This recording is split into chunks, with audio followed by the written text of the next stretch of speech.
خوبصورتی کیا چیز ہے؟ ہم کہتے ہیں بڑی خوبصورت چیز ہے، بڑا خوبصورت پھول ہے، بڑا خوبصورت انسان ہے، تو یہ خوبصورتی ہے کیا چیز؟ عام طور پہ خوبصورتی وہ ہوتی ہے جو اپنی نظر کو بھائے. اچھا، اس میں ہر ایک کی اپنی اپنی نظر کا حساب ہوتا ہے.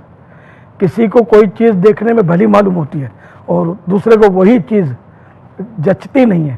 جیسے کہ لوگ طرح طرح کے گھر میں شو پیس رکھتے ہیں، یہ خوبصورتی ہی کے لیے. ایک گلدستہ رکھتا ہے، تو کوئی گدھا گھوڑا رکھتا ہے، اس کو وہ خوبصورت لگتا ہے. جانور طرح طرح کے. ویسے میں تو ایک شعر سنا دوں گا خوبصورتی پر.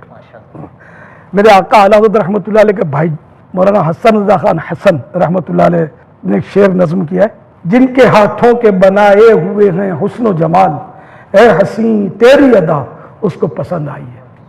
تو سارا حسن و جمال جو ہے نا، یہ میرے پیارے پیارے باکمال آقا صلی اللہ علیہ وسلم کی ذات میں گم ہے. اور جس کو کوئی خوبصورتی ملی، حسن ملا، تو وہ ادھر سے ہی تقسیم ہوا ہے. جیسے کہ مولانا حسن رضا خان ایک اور مقام پر فرماتے ہیں، سب سے پہلے حضرت یوسف کا نام پاک لوں، میں گناؤں جب تیرے امیدواران جمال. جمال میں نے خوبصورتی کہ یا رسول اللہ آپ تو اتنے حسین ہیں. ویسے حضرت یوسف کی شہرت حسن کی وجہ سے ہے، لیکن آپ کے حسن کے اگر طلبگاروں کی میں لسٹ بناؤں نا، تو سب سے پہلے حضرت یوسف کا نام لکھوں کہ جن کو ملا در مصطفیٰ سے ملا صلی اللہ تعالیٰ علیہ وسلم. تو شخصیات میں، افراد میں سب سے حسین رحمت للعالمین صلی اللہ علیہ وسلم کی ذات، اور شہروں میں سب سے حسین مدینہ.